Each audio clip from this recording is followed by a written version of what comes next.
Hi, this is Rebecca and Stephanie again with I Love Palm Beach. And today we have a very special guest.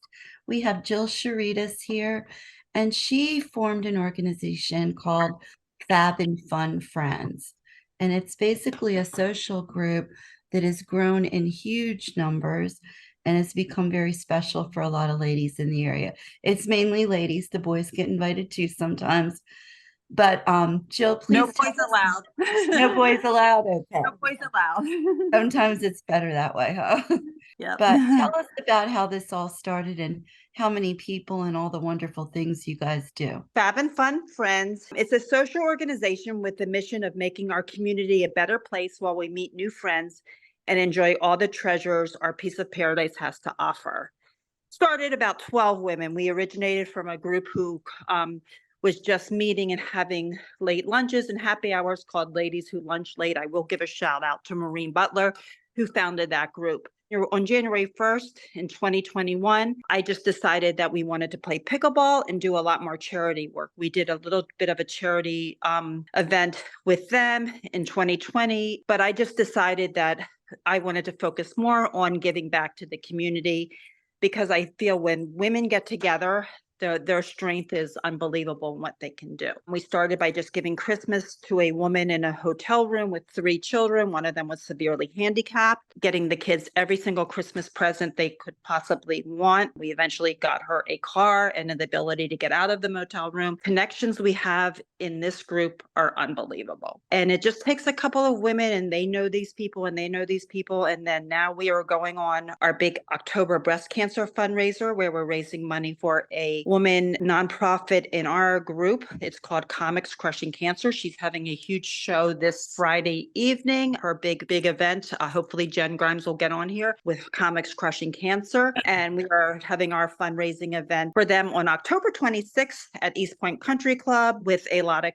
connections. We've more than doubled our money goal as far as what we're going to raise. I have a feeling it's going to go a lot more than that, but it's getting really exciting. You can see, I'm going to go ahead and just show you. I have a bunch of girls coming over in a bit to work on the raffle prizes, donations just coming in daily as far as our swag bags and our raffles and our sponsors. It's a great group and we don't just give back. We have a ton of fun doing it. I've got right today, as we speak, a book club going on at this morning to this evening. There's an art group making centerpieces, a group in one of the art studios in town. And then there's also another evening book club going on. So there is something to do on a daily basis in this group. It's just become a phenomenal way to meet people and to give back to our community. I've had a lot of ladies that I've met in the group that have said this group has changed their life. They didn't know how to connect with other women. They had moved here from maybe up north and they were looking for that camaraderie of some girlfriends. And now they're going to something almost every day and having a blast. Yeah, I am brought to tears on almost a daily basis. A woman had come up to me and said that she is battling breast cancer through this, and it's gotten her through. I actually will bring tears to my eyes.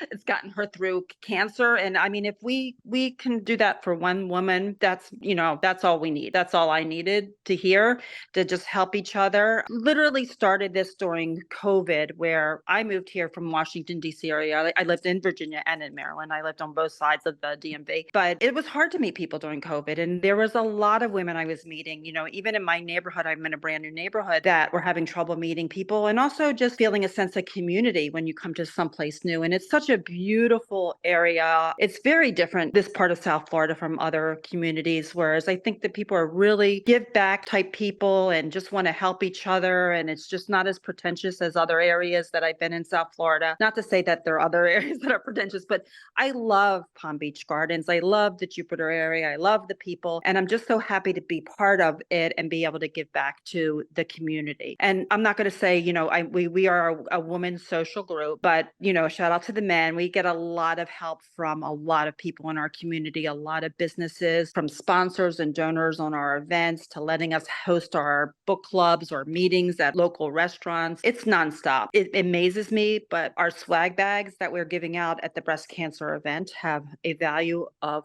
over $1,200 each inside the swag bag. And those are all gifts from the community. So, I mean, for a $100 ticket and you're getting you're not only giving back to charity, you're coming out with something that's very valuable. It's just great. It's great. You give a little and you get a lot. It really happens. Well, I'm coming to that event and I can't wait. It's going to be a blast. Can't wait to see what's in our goodie bags. I know I went to the colon cancer and I was blown away by that fundraiser. Now, anybody out there that's listening to this, we have no more tickets left. So we can't even invite you to this wonderful event. Sold out in 3 hours. I could not have done it without Carol Nemi, Kathy South, Jamie Burdett, Laura Lieber, the women that put this together with me. It wouldn't have happened. So, I mean, we have such an amazing group of women that really worked hard, and all the women who ran out and helped us get raffle prizes and donations and sponsors. We had a connection through one of the women in our group, Paula Ruizi, who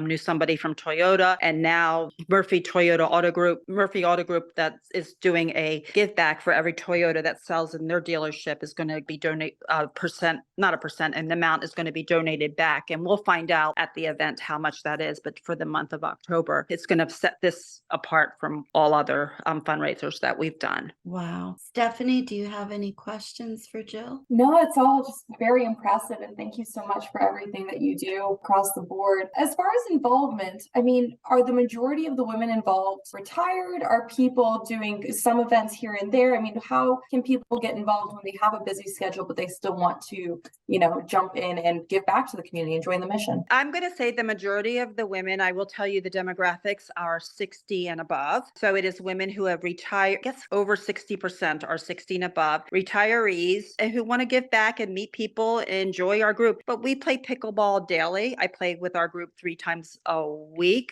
We have scheduled, I think it's on our schedule 5 days a week, and probably as it gets cooler, it will be 7 days a week. So we don't just do, as far as fundraising and in helping our community, part of that is also the social aspect of making our members happy and connecting with other people. So we encourage all members to plan events. It's not just the administration team or just me planning events, although at this point I do a lot of them, but we let everybody plan an event as long as it meets the criteria. And that is just, it's not promoting a business. We have a couple of rules in our group. Number 1 is be kind. And number 2 is like no self-promotion or advertising of a business. But during a fundraiser that changes, when we have a sponsor, we will advertise their business, but just for that particular deal, like they're a sponsor or donor. But we really want to keep the self-promotion off the page if possible, and just really make it what our mission statement's about. So how would you feel about having some younger girls involved if Stephanie got some girlfriends together and planned an event? We would love it. In fact, we do have a lot of women that say, I work during the day. I cannot go to book club. Therefore, we have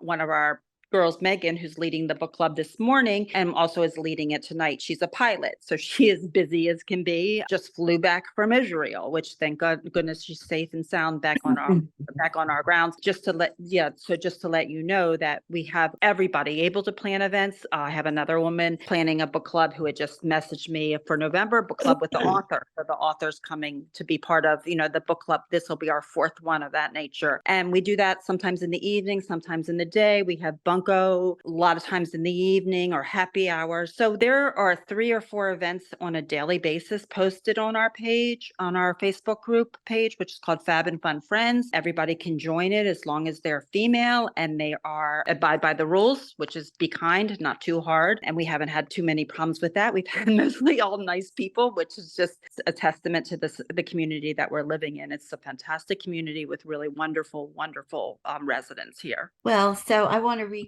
Anybody that wants to get involved, they need to find the Facebook page, and then you can join on the Facebook page. And there are a ton of events, and I want to go to all of them. And I'm lucky if I can do one a month because I'm a crazy schedule girl. But I look on Facebook, I support, and I follow along and say, damn, I wish I could have went to that one. I met you girls. I don't know if you recall.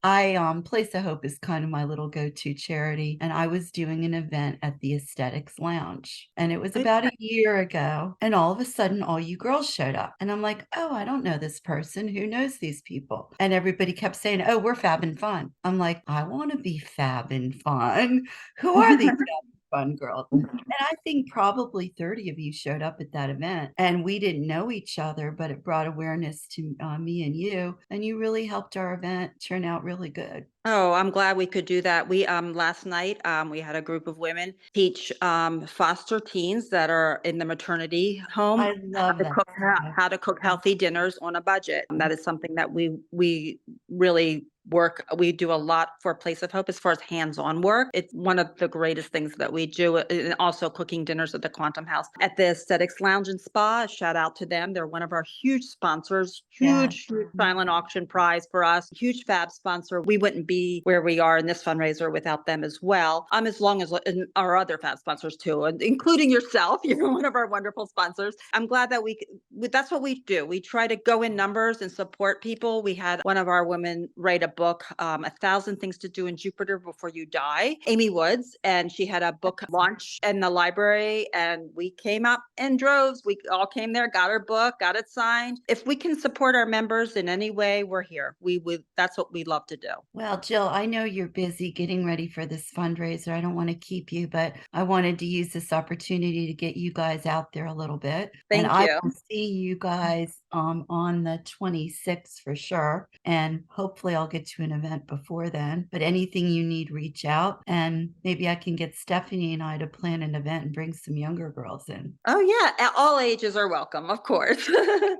Thank you. All Thanks right. for Well, I'm allowing us sorry this we platform. missed comics crushing cancer. I know we had a scheduling issue yesterday, but we'll get Yeah, in here too another time. All sounds right. great. Thank you. Have a wonderful day. Thank you so much for this opportunity. All right. Thank you. Bye-bye. Bye.